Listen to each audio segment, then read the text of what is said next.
Welcome to Crawlspace. I'm Tim here today with Lance. Lance, how are you today? I'm doing pretty good today, Tim. I was feeling a little bit frustrated after the conversation that the listeners are about to hear concluded. I am sure that they will share in our collective frustration after they hear our guest today describe her situation. But before we get to that, I'm frustrated that I don't know how you are. So help me, at least on that level. I am doing great over here. I am frustrated. I'm very frustrated about the unsolved murder of Shawn O'Brien from Cranston, Rhode Island. Our guest, Natalia St. Louis's father, Shawn O'Brien, did not show up to work on July 22nd, 2006. So this murder goes back a little ways.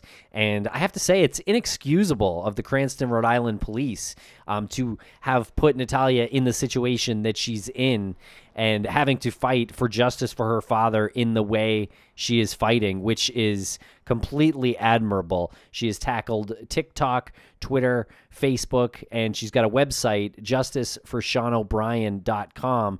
Check that out and follow her on TikTok. That's where I came across this case and her account. It's tiktok.com/NNSTLO. And she is truly a force that is harnessing all of the media, the social media, the regular media, podcasting. She's harnessing everything so that she can raise the visibility on this failed investigation into her father's death or murder.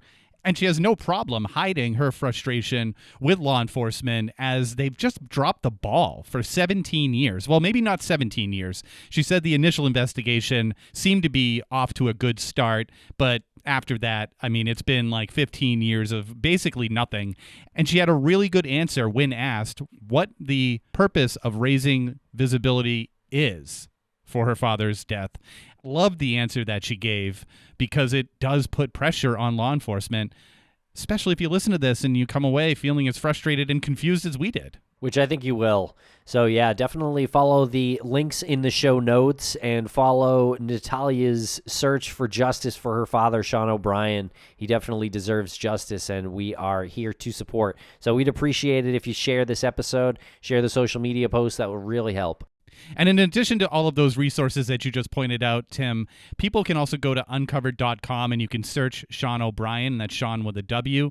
The work that they put into all of that information on their website, the overview, the timeline, it's really great. And you'll be able to understand what happened in the days before and the days after Shawn's death. So highly recommend you go to uncovered.com to get some info on Shawn O'Brien. And a lot of people have been ringing me up, texting me, asking where to find us on social media, and I just don't know where to tell them to go. Can you help me out here? Yeah, listeners can follow us on social media at Missing CSM. Thanks a lot for listening, everybody. We're going to cut quick to commercial here, and we'll be right back with Natalia St. Louis.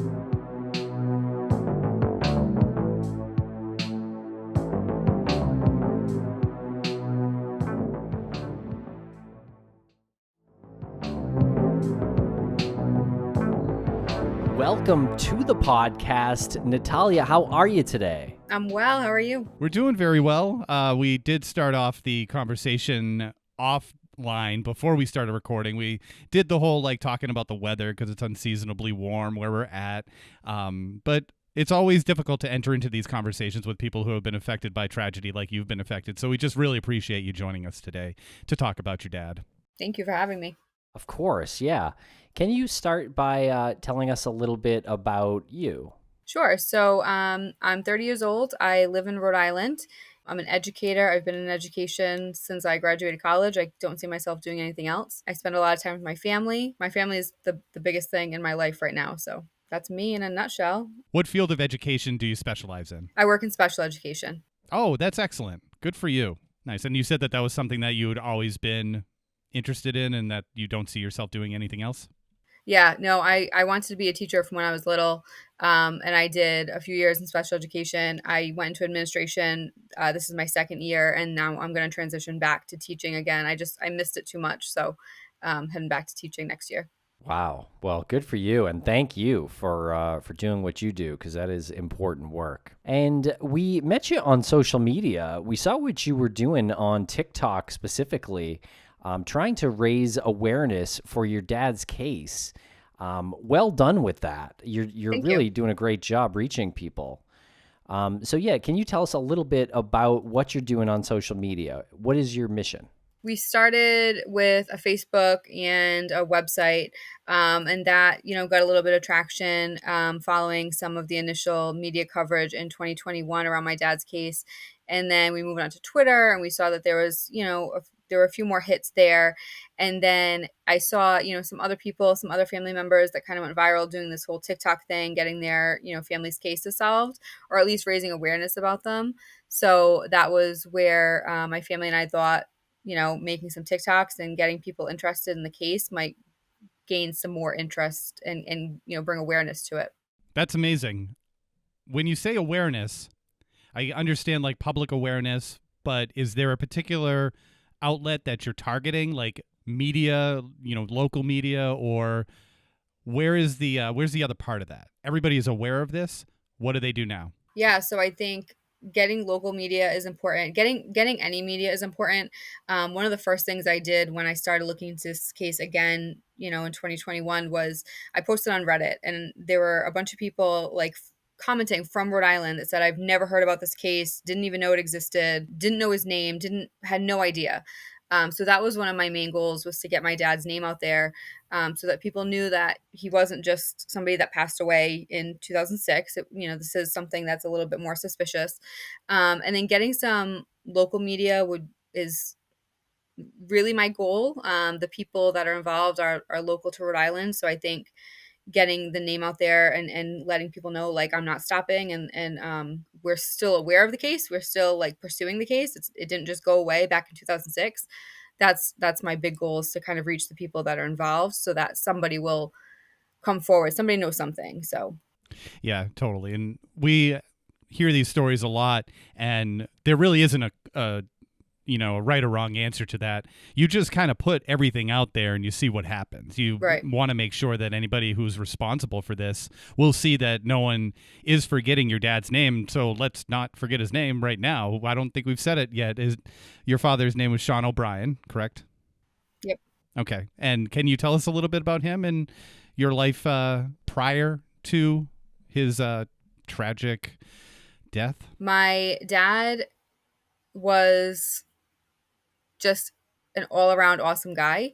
He was like, he would give you the shirt off his back. Like, I mean that literally. Like, I know people say that about a lot of people, but he would give you like the last dollar in his pocket if you needed it. He was just kind of like a stand-up guy. He would get your chair at the restaurant. He would always pick up the tab. Like, he was just that kind of guy. Like, he was just a good guy all around. I think he modeled what like a good husband would look like in the future, and that type of thing. My parents split up when I was 2, and then they reconnected again when I was 9. So, and then he ultimately passed away when I was 13. So I only had a short time with him. So when people, ask me, like memories about my dad, or like, it's tough, because I think when we were in it, we didn't think this is going to be so short lived that you better commit all of this to memory. It was just, we enjoyed the moments that we had together. He was a lot of fun. He was always dancing. He was always singing. Like, the music was always up on the radio. He loved a good meal. Like, if we went out somewhere, he was just all about like eating well. He liked Italian restaurants. So like that was his jam. We would go out to Italian restaurants all the time. He was just a good guy. He was a lot of fun. Well, he sure sounds like it. So, yeah, and I can't not let this go. You said that he would be the first to start dancing, or listening to music. Like, what was the music that he liked? What type of music would get him up to dance? So his favorite song was "Let's Get Married," the remix by Jagged Edge.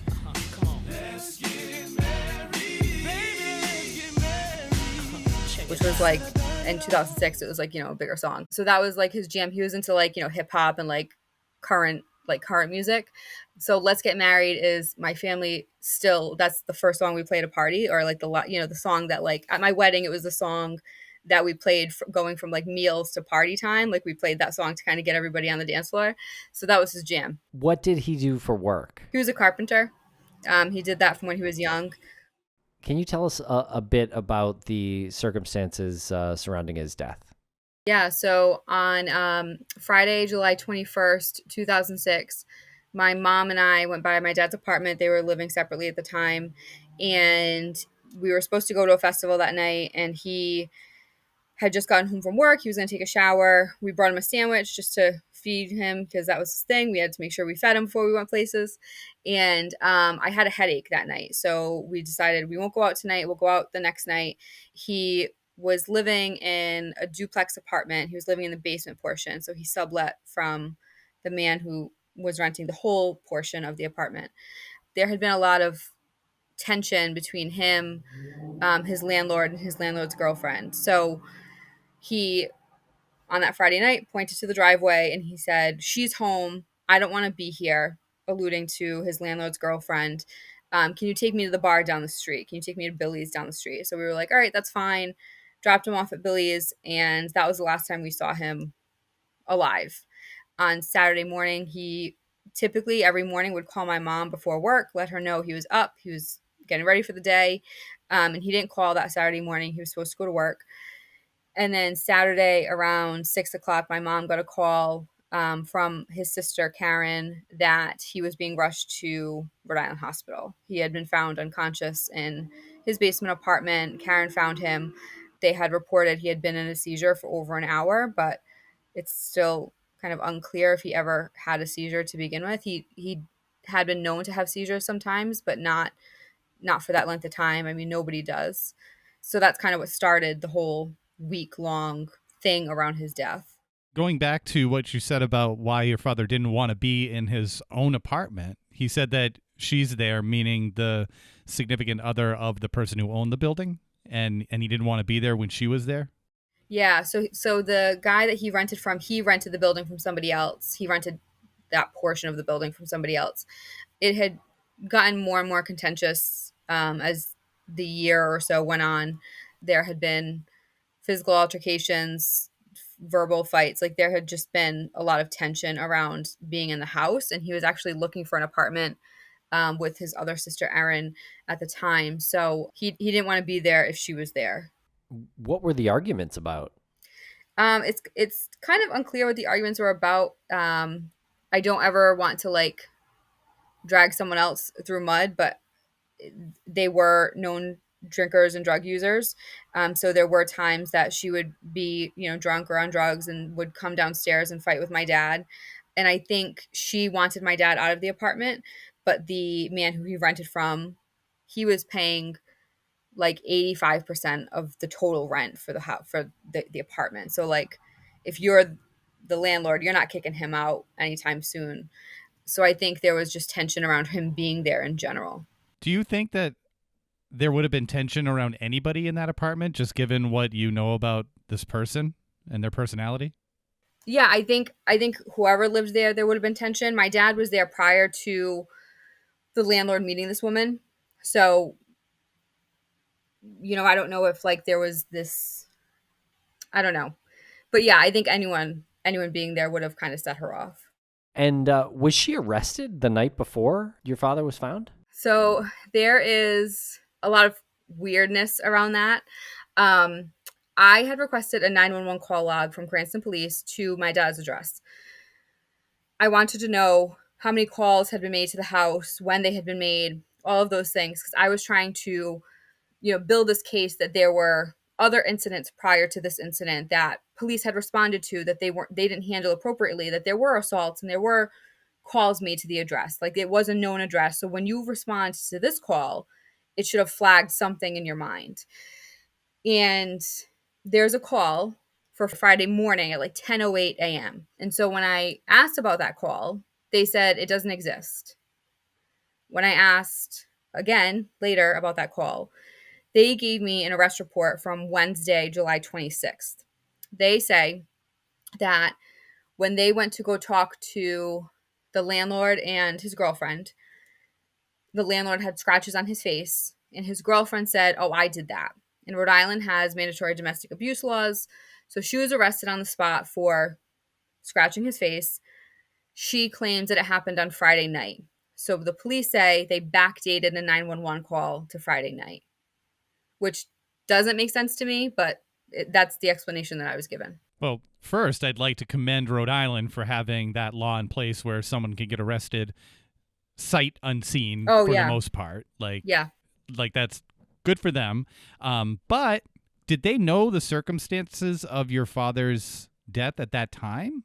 Yeah, so my mom had walked into the police station on Wednesday, July 26th. My dad passed on the 25th. So my mom walked in the next morning after taking note of all of his injuries and taking note of like the 4 day span of time that we had just been through in the hospital. She had all of her notes ready. She walked into the police station and let them know something happened, something's going on. And they turned around and immediately went to the apartment to question his landlord and the girlfriend. And so that's when they saw the scratches on his face and they brought him down to the station, and all of that happened. Okay, so there's really not a lot of criticizing, thankfully, that we can do with law enforcement at that point, right? Because even if they saw her and they thought that she might have something to do with your father's death, they used that law for the domestic abuse to at least arrest her, like detain her and bring her in. Am I interpreting that correctly? Yeah. Yeah, I think some of our frustration initially was when he was in the hospital. We did make like 3 or 4 calls to police to let them know that the doctors are kind of saying like something's not adding up. And they didn't go seal the crime scene until the 26th or the 27th. So, people are living in the house and kind of going about their business and going in my dad's apartment. So that was like the initial frustration with police. But following that, they did take the landlord and his girlfriend's statement. They interviewed them together in the same room, and they allowed his girlfriend to write his statement for him because he was too nervous to write his statement.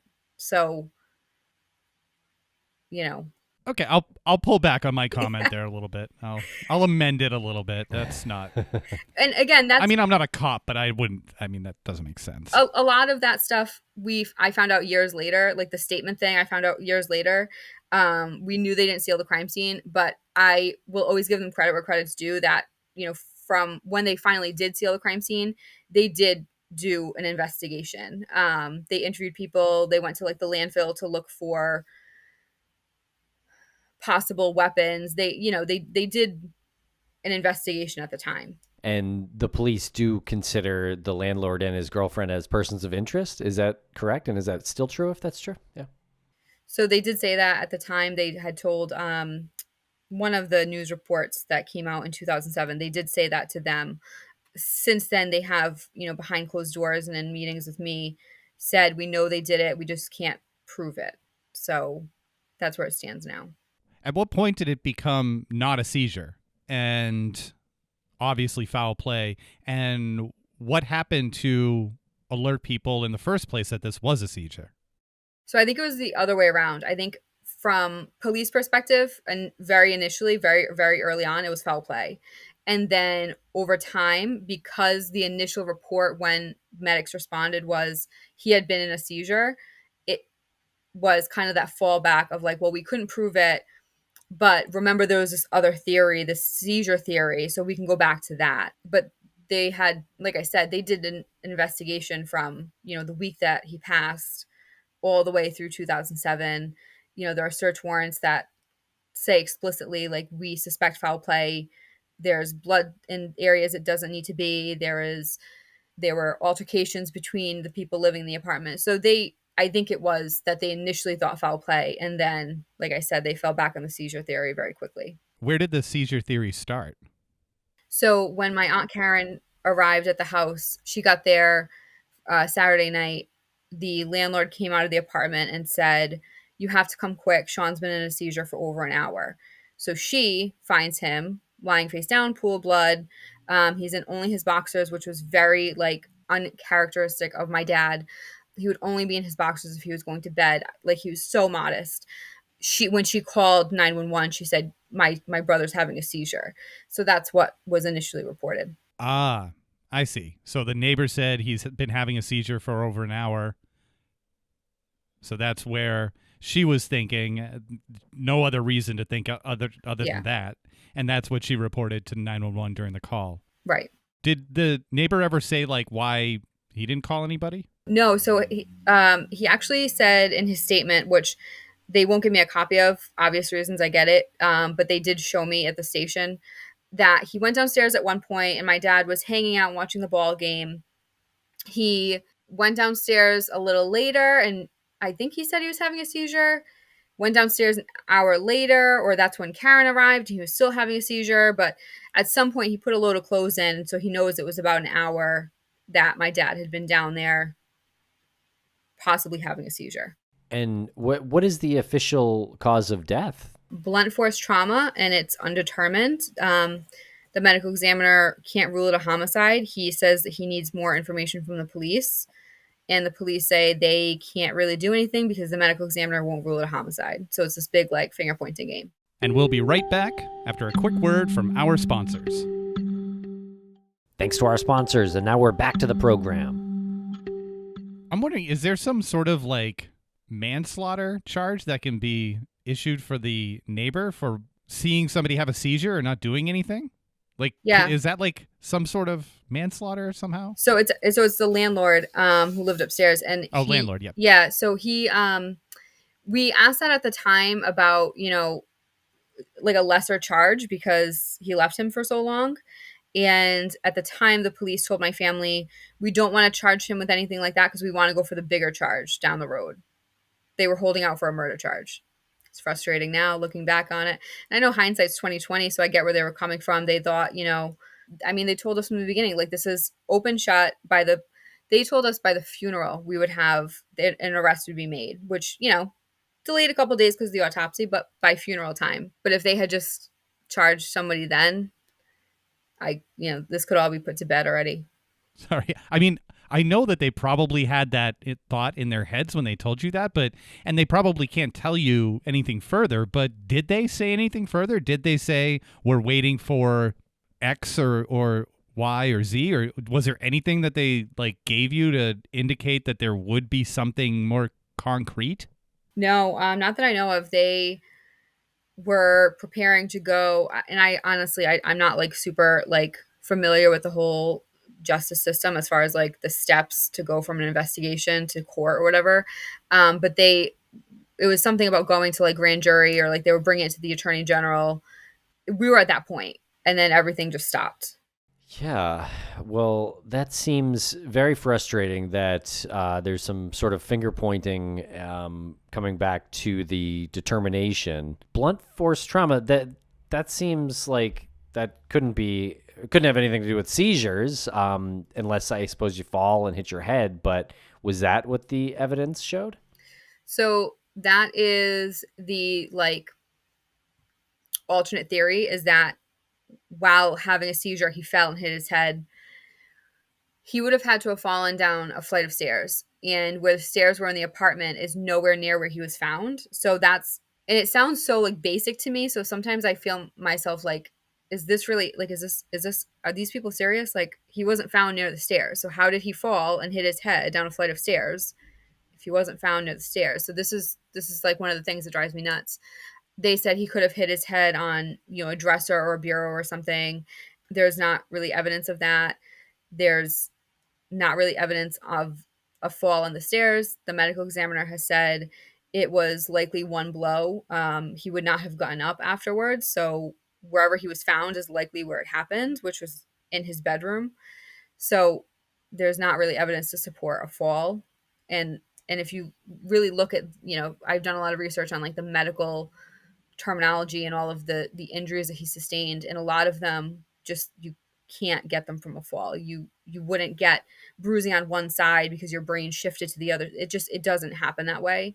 It would really be a strike from like a bat or a hammer or something like that. And he was found right next to his bed, correct? Yeah, so he was kind of wedged in a funny way between his bed and his dresser.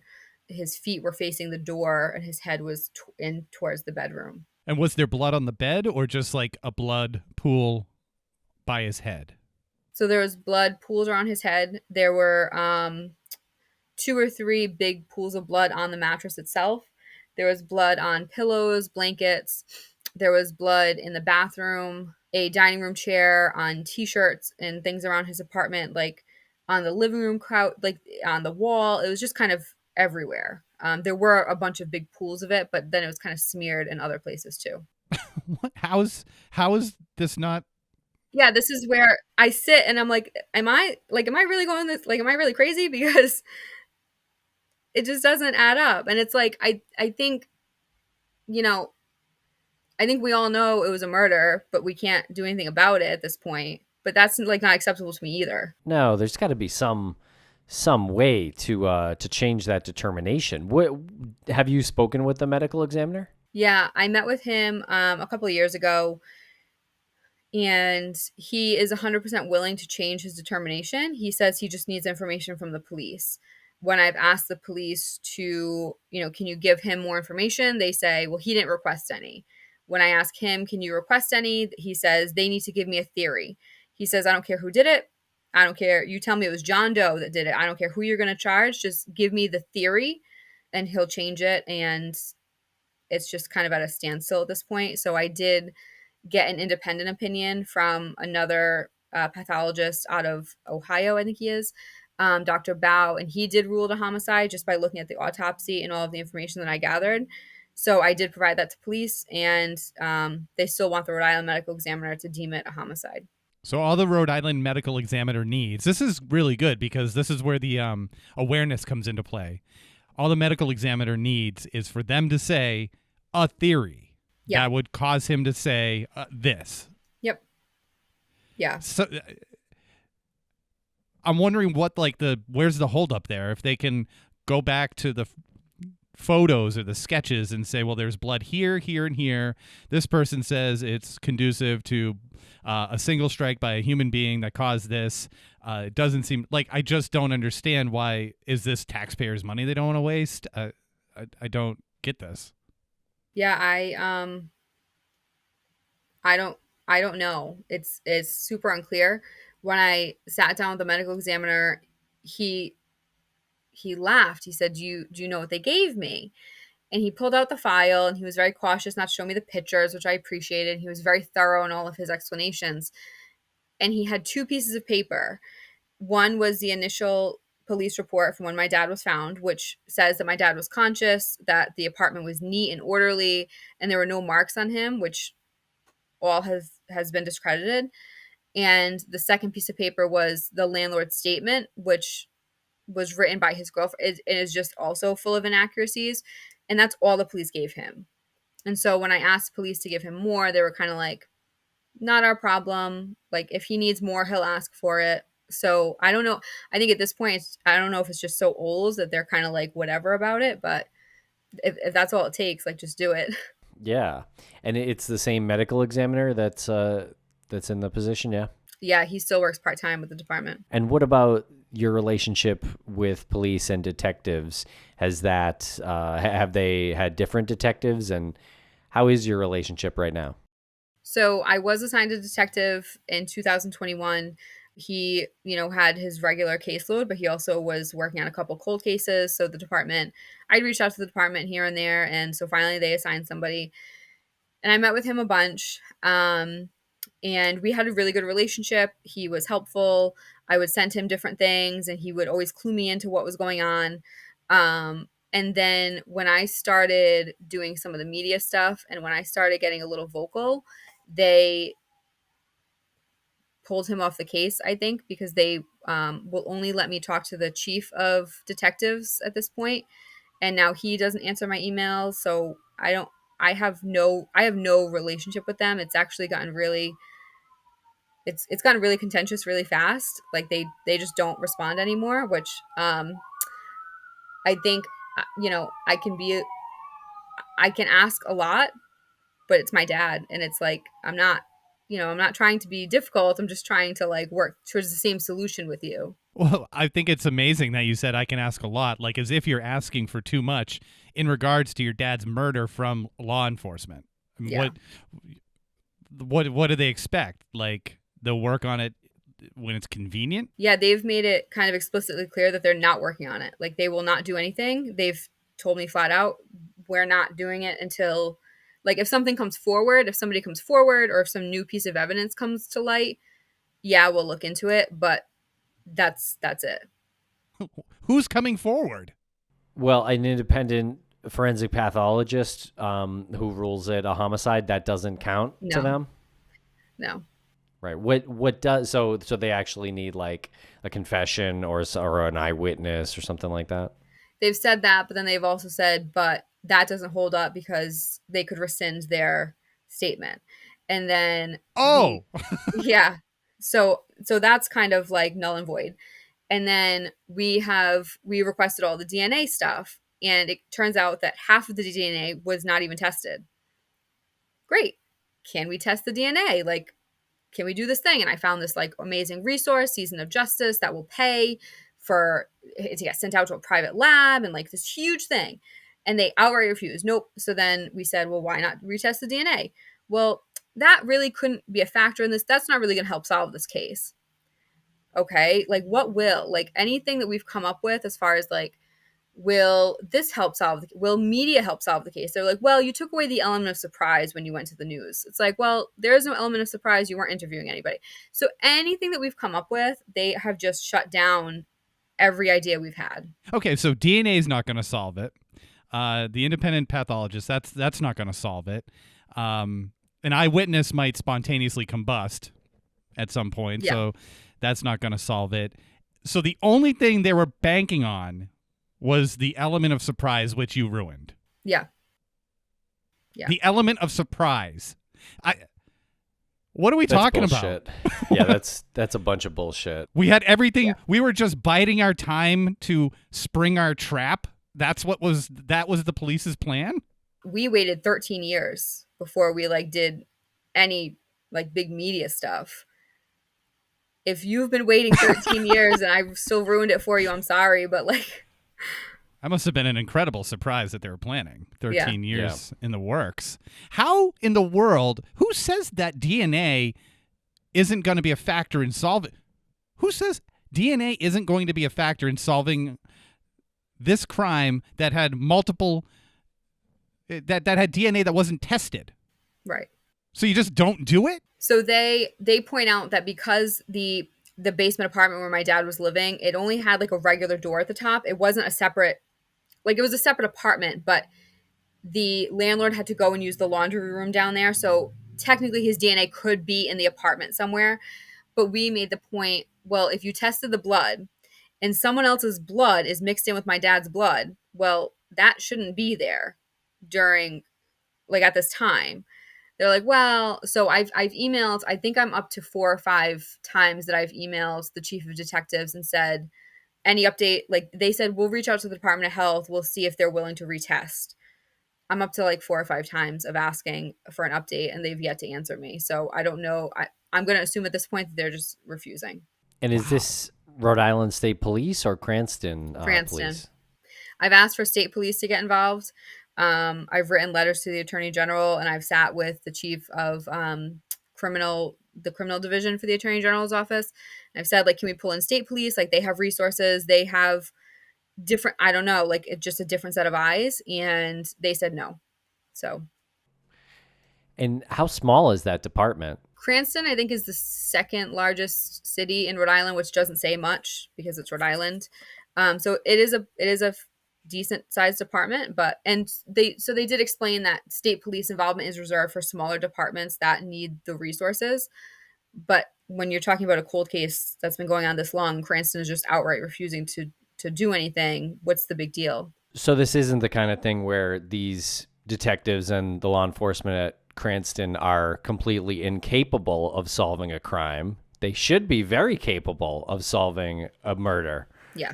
Without getting the state police's help or without calling in some outside organization. So the challenge is issued. I mean, that is absurd, because if they're afraid of the media you're doing now, like, you know, you're just getting started on this. Yeah. I mean, there's so many like hypocritical things here. Like the DNA. Yes, I mean, maybe the landlord and the landlord's girlfriend's DNA might be around that area because they did the laundry, but what if it is somebody else? Like, that's just awful police work.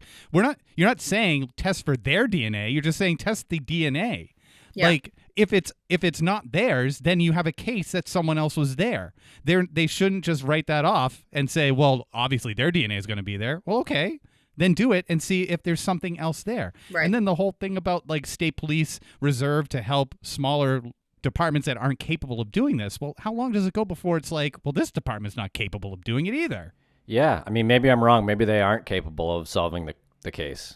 They're clearly... I didn't think I was going to get this fired up. I'm sorry. There are a lot of inconsistencies. And that was one of the things I wrote, a long letter to the Attorney General.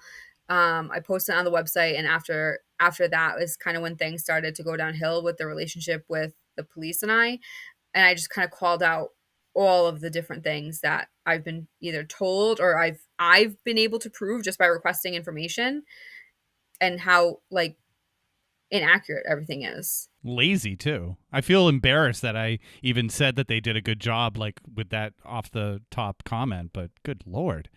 They did. In the beginning, they did an investigation. I have to give them credit.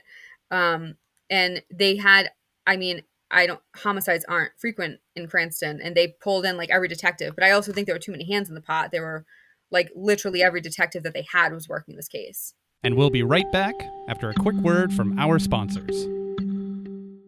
Thanks to our sponsors, and now we're back to the program. So, are there any updates with the suspects? I don't even know if we've said their name, Lynn and Armand. What are they up to today? So Armand still lives in that apartment, which is weird to me. But I mean, to each their own. I mean, I don't know anyone that stays in an apartment for like 20 years.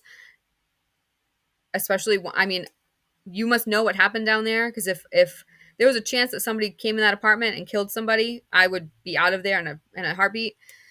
He still lives in that apartment, and Lynn still lives in Rhode Island. The detective actually told me at one point that he could not find her address. So we found her address and we sent it to him and said, "Can you go talk to her?" And he knocked on her door and she wouldn't answer. So that was kind of the extent of that. So they are still around. I still will see them out and about sometimes, which is uncomfortable, but it's Rhode Island. And that's just kind of it. Are they still a couple? No, they broke up maybe a year after this happened. And they're older, like they're older at this, like now they were older then, and they're older now. And so that was one of the big things that I keep trying to impress on police was like time is ticking. Like, I'm not being rude, but like they're getting up there. Like, if you're going to do anything about it, now's the time. So it's just another layer of like anxiety around the case. Is there a reward for information? Yeah, so I offered personally like $1,000 reward, and for any information, please at least to an arrest. Like, dear God, just literally anything, or at this point, like any information at all, because I've got nothing to work off of, and I am working with a nonprofit about possibly raising more money for that, but without the homicide ruling, it's kind of impossible to get any funding or any support from like outside resources. I got to change the mood a little bit from this incredibly frustrating feeling that I'm having. You said your dad was a carpenter. Was there anything that he like specialized in? Yeah, he did roofs a lot. Roofs? Well, that's what I remember. I remember going to like job sites with him, and he would be doing a roof, and I would go around with the little magnetic like hand roller thing and pick up all the nails. That was my job. So I remember like vividly the summer times him being up on roofs. Good for him. You mentioned he was watching the ball game. When you said that, did you mean the Red Sox or the Yankees? Red Sox, always. Okay, good. That's the correct answer. Yep. No Yankees around here. Well, damn. I mean, this is just like a story that leaves you really wanting to do more. So you're raising the awareness, and I know people who have listened to you, you've done other shows, and people who are listening here. What do you typically say to people? Like, is there a number to call? Is there something that they can do aside from, sharing your dad's story and your story? Yeah. So, like I said, we have the website set up, which is like full of all of the information that we've gathered. So the numbers are there. There's a line for the Cranston Police Department. And I've also set up an anonymous text call line. If anybody has information that doesn't feel comfortable going to police, I have this line set up for that reason. Keep sharing things. I think it's finally reaching the point where people know my dad's name, which is not to say like I want my dad to be famous. No, certainly not for this. Like this is the last community I want to be a part of. But it's gaining some traction, and it's getting the attention that he deserved for like so many years. So I think if by some chance someone somewhere hears it and says, "I was in the bar that night and I remember hearing so-and-so say something," just call the police or let me know. Like it can sound so like minuscule and so tiny, like it's a non-detail, but at this point any information is good information.